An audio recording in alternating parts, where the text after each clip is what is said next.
anticoagulantes, fibrinolíticos y antifibrinolíticos, ¿no? Los 4 tipos de fármacos. Los fibrinolíticos son los que van a disolver la fibrina, ¿no? Van a disolver el coágulo. Los antifibrinolíticos son los que impiden la destrucción de la fibrina, ¿no? Entonces, la preservación del coágulo. Entonces, dependiendo de qué es lo que se quiere, ¿no? En algunos casos, por ejemplo, en caso de que existe infarto, tenemos que dar fármacos antifibrinolíticos para que se disuelva el coágulo. Y antifibrinolíticos cuando, digamos, es de un vaso importante, se ha coagulado. Bien, dentro del proceso de la coagulación sanguínea tenemos dos etapas. Una etapa que es la hemostasia primaria, que en sí, digamos, corresponde a la actividad de las plaquetas, ¿no? Entonces, primero la adhesión plaquetaria, la activación plaquetaria, el agregado plaquetario y activación de los factores que van a producir la adhesión plaquetaria. En sí, la hemostasia primaria solamente es la actividad de las plaquetas, la función de las plaquetas, cómo se agregan las plaquetas, etc., ¿no? Entonces, dentro de esta hemostasia primaria hemos dicho la adhesión plaquetaria. ¿Cómo se hace? Inicialmente las plaquetas, ¿cómo son?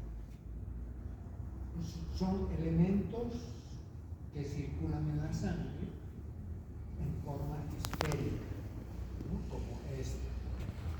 Entonces, estas plaquetas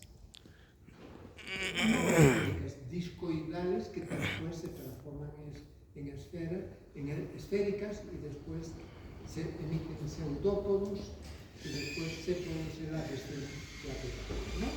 Entonces, los elementos que van a producir esta adhesión plaquetaria, primero tenemos la endotelina, que es una enzima que va a hacer que las plaquetas se adhieran hacia el sitio, acá, la liberación de la endotelina, que se produce esta liberación por daño celular, y el factor de von Willebrand, que se libera también por daño celular. Esos dos factores van a hacer que las plaquetas se adhieran, ¿no?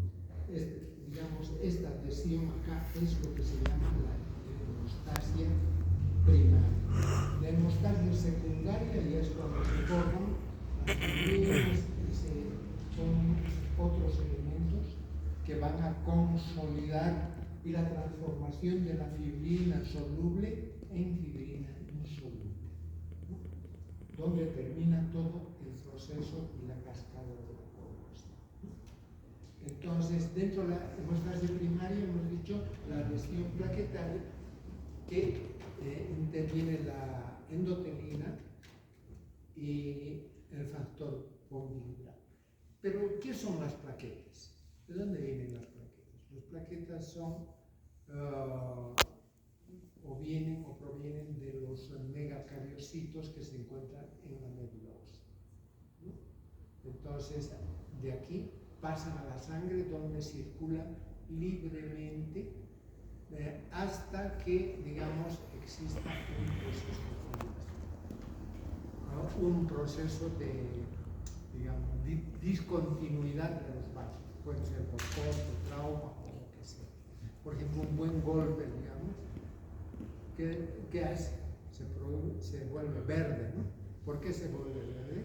Porque se han roto los vasos y han salido los vasos al exterior. Entonces, en esas circunstancias se va a producir, digamos, el hematoma, porque ha salido sangre y esa sangre después se oxida y se vuelve pardo, ¿no? Pues se vuelve rojo verde. Cuando uno recibe un buen puñetazo verse, les aprietas y el brazo ya está verde, ¿no? Bien, entonces Una patada las y muerta plaquetas son también. importantes, por eso siempre se hace el recuento plaquetario, ¿no? Entonces, ¿cuánto es lo normal de las plaquetas? Casi 180.000 por milímetro cúbico, ¿no?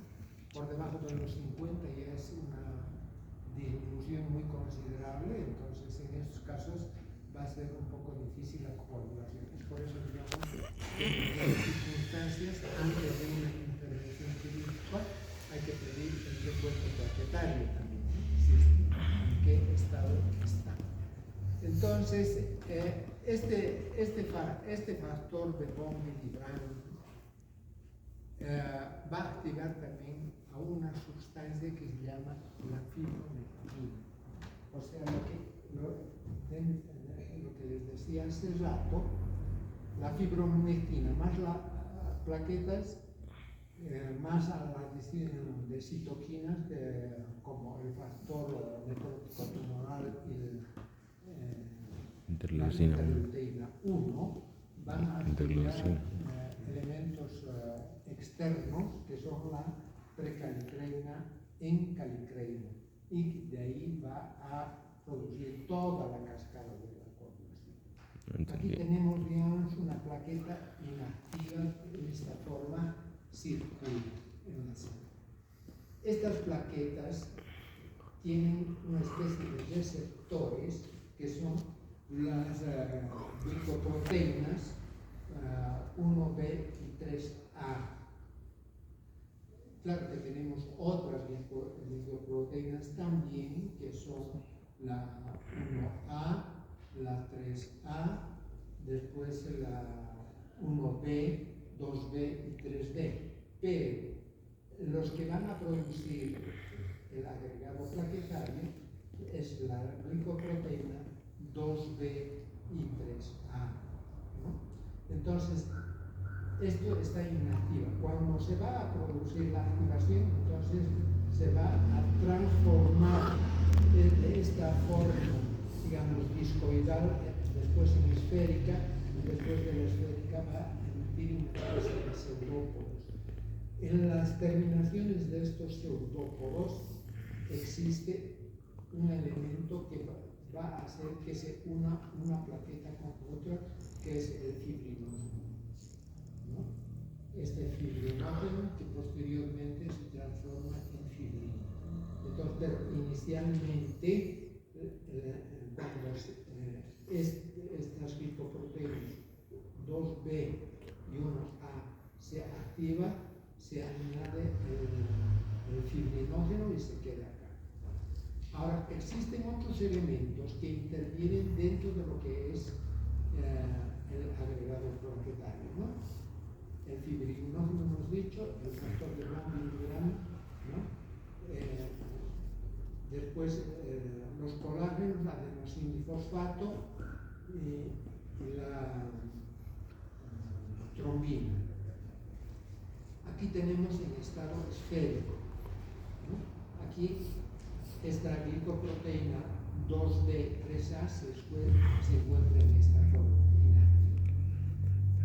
Cuando existen el fibrinógeno y el factor de von Willebrand, esta plaqueta se hace, emite pseudópodos,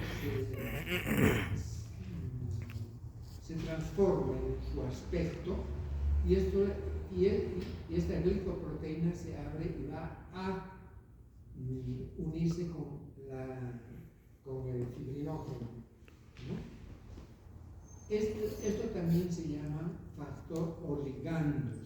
¿Por qué ligandos? Porque une una plaqueta con otra en esta forma, ¿no? Ahora, en la unión de las plaquetas unas con otras, el elemento muy importante para activar estas dos glicoproteínas de la superficie de la plaqueta tenemos el calcio, ¿no? El calcio, aquí tenemos las glicoproteínas, Y aquí tenemos el factor de von Willebrand y la fibrina, ¿no? La fibrina. Entonces, esto es lo que se llama la activación plaquetaria. Esta es la activación plaquetaria por el fibrinógeno y el factor de von Willebrand. Esta ya es el agregado plaquetario, ¿no? Y que además interviene, ya les he dicho, la glicoproteína 2, 3A, 2B, 3A, la glicoproteína 1B, después tenemos un factor necrótico tumoral que se llama, también puede ser el factor 10 de la coagulación, los colágenos, glicoproteína 1A, 2A, las glicoproteínas 1C, 2A y las glicoproteínas 4. ¿No? Tenemos otros elementos que son los gránulos alfa que van a dar a los diferentes factores de la coagulación y los gránulos densos que corresponden a la adenosina sin difosfato, al calcio y a la serotonina que van a producir una activación una adhesión de las plaquetas, ¿no? Entonces, esto sería, digamos, lo que va a producir el agregado plaquetario. Una vez que se ha producido el agregado plaquetario, viene la activación de los factores de la coagulación. Después de todo esto se liberan los mediadores plaquetarios, ¿no? Que inician la hemostasia secundaria. Hasta aquí, digamos, lo que les decía a un principio, la activación plaquetaria es la hemostasia primaria. La hemostasia primaria da la activación plaquetaria y tiene 4 pasos, ¿no? ¿Cuáles son los pasos que hemos indicado? ¿Ah? La adhesión plaquetaria, la activación plaquetaria, el agregado propiamente y la activación de la... El último paso es la activación de los factores de la coagulación, ¿no? Bueno, la hemostasia secundaria ya es lo que corresponde a la formación del entramado y la formación del coágulo propiamente dicho. Entonces, acá digamos, ya vienen los factores de la coagulación. ¿Qué en realidad son los factores de la coagulación? Son proteínas, son glicoproteínas. Entonces, ¿por qué? Porque existen proteínas con características especiales, son péptidos, ¿no? O glicopéptidos también que se llama, porque se unen con azúcares, ¿no? Entonces, todos esos factores de la coagulación van a producir lo que se llama la hemostasia secundaria o la cascada propiamente de la coagulación. Entonces, existen 3 componentes en esto: las enzimas, los sustratos o coenzimas y los cofactores que aceleran esta reacción, ¿no? Entonces, en todo esto es importante los iones calcio. Por eso, los anticoagulantes in vitro, que quiere decir que es en vidrio, o sea, los anticoagulantes que se utilizan para mantener fluida la sangre en los frascos para hacer la transfusión de sangre, porque si no, sangre coagulada no podría transfundir, ¿verdad? No se podría dar a otras personas, se taparía ese rato buscando las agujas, ¿no? Entonces se da elementos que sacan todo el calcio de la sangre. Cuando no existe calcio, la sangre tampoco se coagula, se mantiene fluido. De tal manera que los anticoagulantes in vitro utilizan, digamos, elementos descalcificantes de esa cantidad de sangre. En los frascos de sangre, en los frascos vacíos, ya viene el anticoagulante. cuando a uno le sacan sangre al frasco, ya está entrando en contacto con esas sustancias anticoagulantes que son sales, citratos y oxalatos. Esas sales, esas sales inactivan al calcio porque se unen en forma covalente, ¿no? Aquí es lo mismo, dentro de la hemostasia primaria es la unión de las plaquetas. Lo primero que se produce es una vasoconstricción por acción de la endotelina, ¿no? La endotelina hace que el vaso se contraiga y de tal manera que reduce la cantidad de sangre en el lugar de la muestra, que facilita también la coagulación sanguínea, ¿no? Aquí tenemos cómo sale el daño celular. Aquí salen las plaquetas emiten pseudópodos según unos con otros y forman, digamos, el agregado plaquetario, que es la última etapa, digamos, de la hemostasia primaria, ¿no? Entonces, aquí intervienen otros elementos también, que son aquí el factor de von Willebrand, las prostaglandinas, los trombosanos, el adenosín difosfato. Existe esto de las prostaglandinas GF, no he estudiado, digamos, hace poco, ¿no? Las drogas antiinflamatorias inhiben a las prostaglandinas, inhiben a las prostaglandinas. Hemos dicho, tenemos diferentes tipos de... ¿Cuál era esa droga? Las personas que tienen mucha prostaglandina en la circulación, y hay otro, el nivel de adrenalina hace que se produzca también mucha prostaglandina.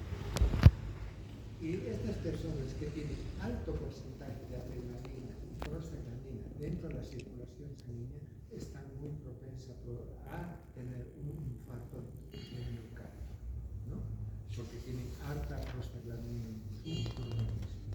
Entonces, por eso también es importante que tomen fármacos como la aspirina, ¿no? Para prevenir un infarto de miocardio en aquellas personas que tienen, digamos, mucha propensión, las personas nerviosas, tensas. Bien, dentro de la hemostasia secundaria existen tres elementos: la enzima, el sustrato por encima y después la coagulación. Lo importante, la coagulación empieza en la transformación del factor 12 en factor 12 activado. Esto es lo que corresponde a la vía intrínseca. Acá tenemos dos vías, que es la vía intrínseca y la vía extrínseca. Primeramente vamos a estudiar la vía intrínseca y después la vía extrínseca. Aquí tenemos, digamos, el agregado plaquetario, o sea, digamos, la hemostasia primaria, ¿no? Y acá, digamos, la hemostasia, esto que ven en diferentes colores, es la hemostasia secundaria. Vamos a empezar con la vía intrínseca. Entonces, la precalcreina, que se transforma en calcreina por los cininómenos, que se transforman en cinina, y la cinina va a transformar la precalcreina en calcreina. Estos dos elementos van a activar el factor 12 de la coagulación y el factor 12 activado. Este factor 12 activado activa al factor 11, que está inactivo, y transforma en factor 12 activado. La deficiencia del factor 11 es lo que se llama, nos va a dar la hemofilia C. Inicialmente se conocía solamente la hemofilia A, posteriormente Yo creí que hemofilia era atracción sexual a la sangre. Que es deficiencia del factor 9. Y por último, la deficiencia del factor 8 nos da la hemofilia A, la que es más alta. La C corresponde únicamente a una hemofilia del 1% de los hemofílicos. La mayor parte siempre van a ser hemofílicos por deficiencia del factor 8 o hemofílicos A. Entonces aquí tenemos el factor 9 activado, o mejor 11 activado, que va a activar al factor 9 en factor 9. ¿Dónde está el factor 10? Un elemento importante que siempre son los iones de calcio. Los iones de calcio intervienen tanto en la hemostasia primaria como en la hemostasia secundaria. ¿No? Muy bien. Ahora bien, acá hemos terminado en la activación del factor 9. Nos hemos saltado el 10 porque del 11 activado nos hemos ido a activar directamente al factor 9. ¿Dónde está el factor 10? El factor 10 está en la vía común. Aquí está el factor 10.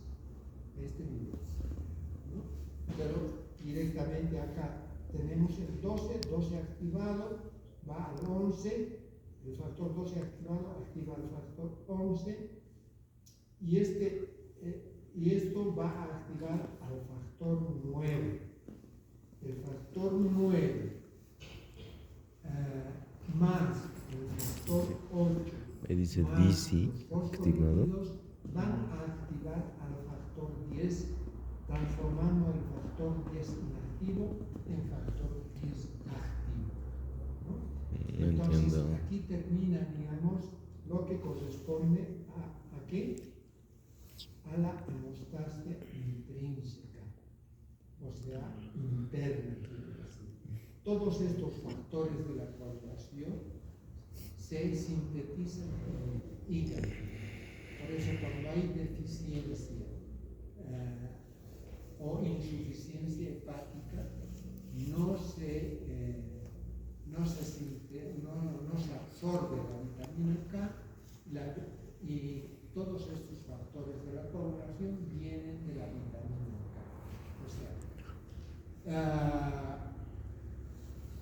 mucha gente, muchos odontólogos, he visto cómo enseñan en Cochabamba. Lo he escuchado a un docente decir que después de una extracción hay que ponerle hielo en la cara y darle vitamina K.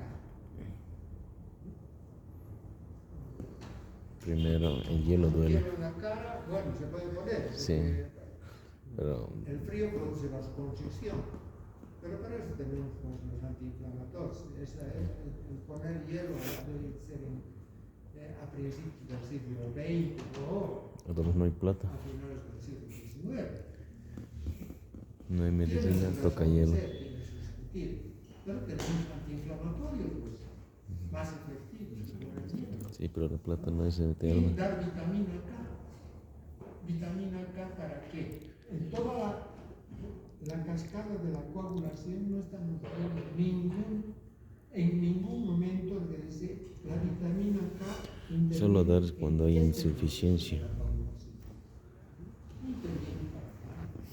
Ahora sí, es precursor de factores de la coagulación. Cuando uno está enfermo del hígado, tiene insuficiencia hepática, No o produce. hay cálculos que obstruyen las sales biliares, entonces en ese caso se puede tener vitaminas K. Y si dentro de la historia clínica se le dice de qué usted adolece, sí, tengo cólicos biliares, etc. Entonces sí hay que tener cuidado, ¿no? Ahí podemos dar vitamina K en forma profiláctica y muchas veces podemos dar por si acaso vitamina vitamina K en forma profiláctica, pero en la cascada de la cuadrilla, o una persona normal que no adolece de nada en el hígado, entonces es imposible que tenga vitaminosis K porque la vitamina K está casi en todos los alimentos, ¿no? Y como es liposoluble, necesita sales biliares necesariamente para su absorción, ¿no? Por más que se consuma vitamina K, no se absorbe. Porque una condición para que se absorban las sustancias a nivel del intestino es que sea soluble, para que atraviese las paredes del intestino, ¿verdad? Entonces, para esto necesita que se ponga en su mínima expresión o sufran un fenómeno que se conoce con el nombre de saponificación, la disolución de las sustancias grasas se conoce con el nombre de saponificación. Bueno, entonces cuando existe la vía extrínseca, se produce cuando existe lesión celular. La lesión celular va a activar al factor 7, que también se conoce como factor tisular de la coagulación. Este factor tisular va a activar al factor 9 activado y este factor 9 conjuntamente con el factor 8 más los fosfolípidos va a transformar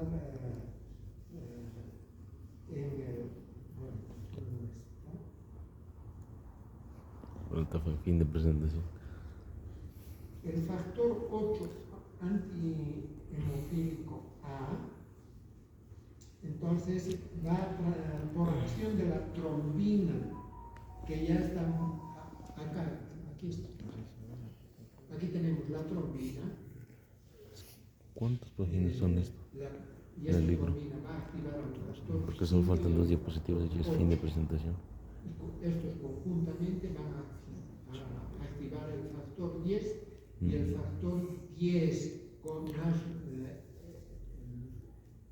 el factor 10 en cuestiones causa por acción del factor 8 se van a transformar la protrombina en trombina. Acá tenemos el factor 5 inactivo, que esta trombina activa. Acá por eso viene esta flecha, activa este factor 5, que es la trombina, y transforma el factor 5 activado, y este factor 5 activado, por más la acción del factor 10 activado, esta protrombina va a volverse en trombina. Y esta trombina va a activar al fibrinógeno o al factor 1 inactivo en fibrina o factor 1 activado. Este es el factor 1 inactivo. Ahora tenemos otro factor de la coagulación, que es el factor 13. Este factor 13, tenemos esta fibrina activada, que es un monómero todavía soluble. Por eso es monómero.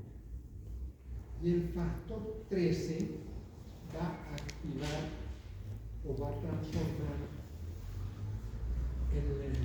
el polímero de fibrina soluble en insoluble, ¿no? Ahí se forma el coágulo sanguíneo, ¿no? Ahora, posteriormente, porque a partir de aquí es la vía común, ¿sí? O sea, van a intervenir el factor intrínseco y el factor extrínseco, hasta la formación del factor 10.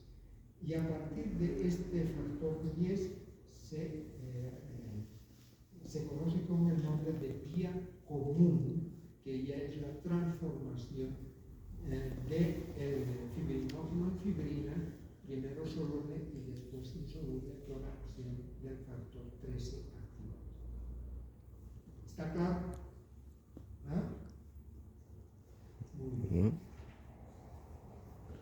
Ahora vamos a ver, una vez que se ha producido todo, digamos, la cascada de la coagulación, existen lo que se conoce como un nombre de Un desamarre.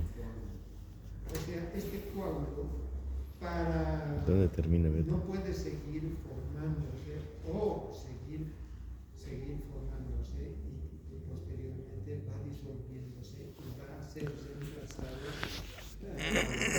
la fibrina por vasos capilares, se va otra vez y el parénquima es reemplazado por tejido fibroso. Ahora bien, vamos a ver cómo es la fibrina. La fibrina, ¿sí? La fibrina es una proteína. Es una proteína que circula libremente dentro de la sangre. O sea, como fibrina soluble, ¿no? O sea, no hace absolutamente nada. Aquí tenemos una molécula de fibrina. Entonces, esta fibrina está compuesta por tres hebras, por tres cadenas proteicas que corresponden a la A alfa, B beta y la gamma, ¿no? Que tienen cabos libres y cabos unidos por azufre. Este azufre hace, digamos, en esta parte que se unen dos elementos proteicos. Pero estos otros cabos B, beta, A, alfa y gamma tienen iones negativos. Como son proteínas, las proteínas porque están compuestos por péptidos y los péptidos están compuestos por aminoácidos. ¿No? Entonces, acá tenemos las terminaciones arginina, glicina, aspartato más glutamato y tirosina y sulfato, ¿no? Entonces, estas terminaciones, estas corresponden a las terminaciones, sobre todo, por ejemplo, de la B-beta, que es la tirosina o sulfato, de la arginina glicina, ¿no? Y la gamma, aspartato glucamato. Todos estos aminoácidos toman ion negativo. Aquí podemos poner iones negativos en cada una de estas terminaciones. Entonces, si tenemos acá una molécula de estas, así como están, con otra molécula, esta molécula, este conglomerado de aminoácidos y péptidos, es soluble, está disuelta en la sangre, ¿no? Porque no existe una sola molécula, existe una infinidad de moléculas, pero cuando chocan unas con otras, negativo con negativo, ¿qué pasa? Se repelen, ¿no? Entonces, cuando se activa la fibrina, entonces por los elementos que habíamos activa la fibrina, la protrombina, ¿no? La protrombina, ¿no?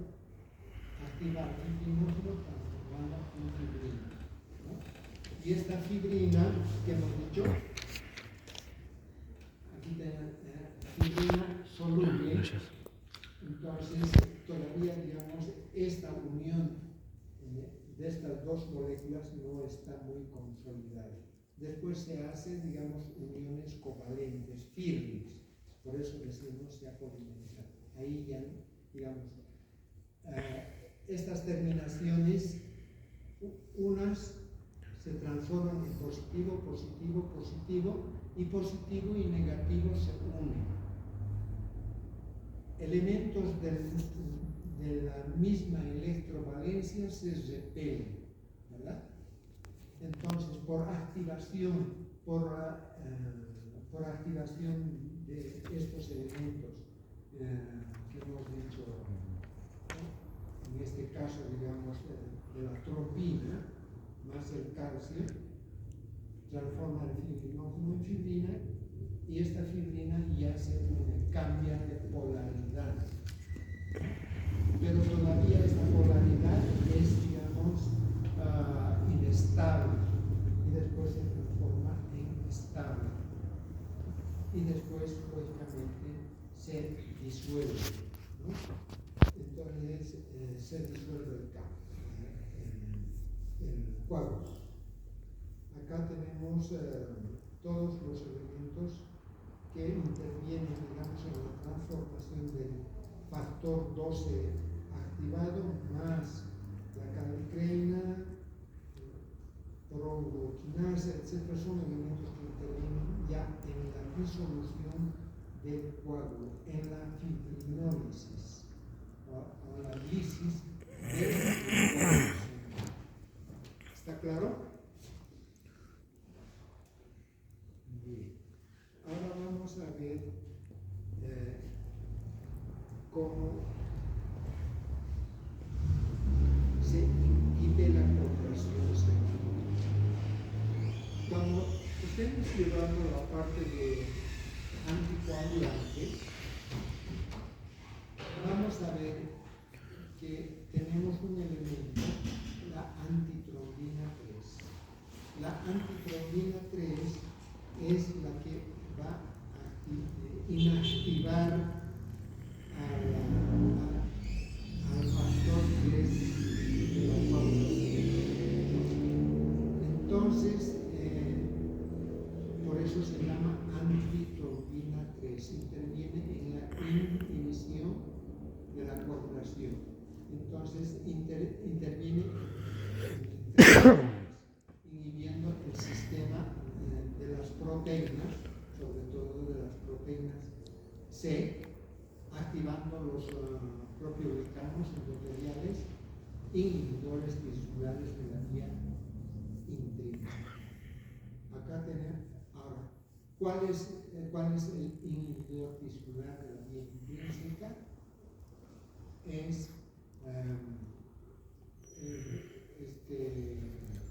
este factor que se conoce con el nombre de, ¿cómo que es la proteína C?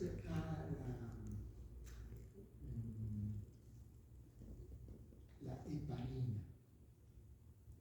La heparina, que es, bueno, nosotros podemos dar heparina en forma sintética, pero existe en un organismo normalmente tiene heparina, que va a impedir la coagulación sanguínea en estado normal.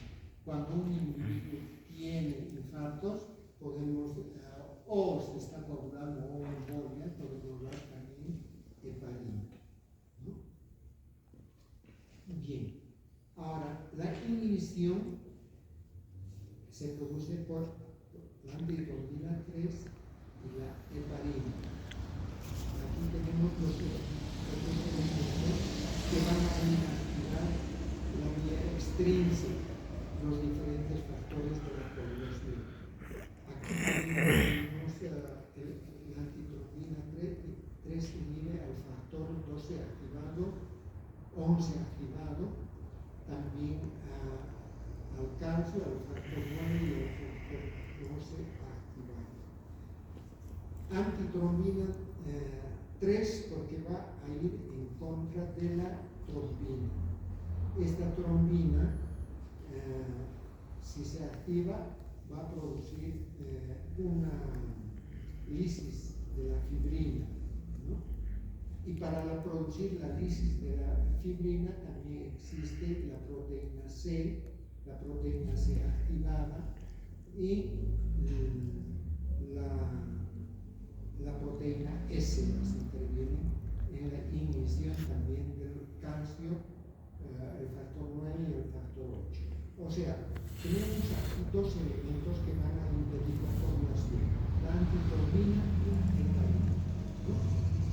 Entonces, de esta forma se va a producir, digamos, la lisis o la inhibición de la coagulación sanguínea, de tal manera que si se produce la coagulación en los vasos, si se va a producir en los vasos, entonces este proceso de coagulación no sigue, ¿no? Indefinidamente, para. ¿Cuándo para? Cuando ya se ha producido la hemostasia, entonces se activan estos factores que son la antitrombina y la heparina para que no continúe la coagulación sanguínea. Porque si continúa la coagulación sanguínea nos puede dar embolias o infartos, ¿no? Muy bien. Entonces, la próxima clase ya vamos a entrar a cómo el organismo va a disolver el coágulo.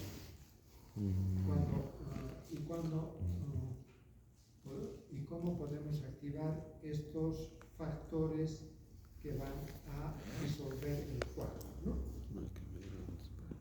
Después de esto y entramos a la farmacología de la coagulación sanguínea. Pero para eso necesito más diapositivas y yo preparo solamente esto.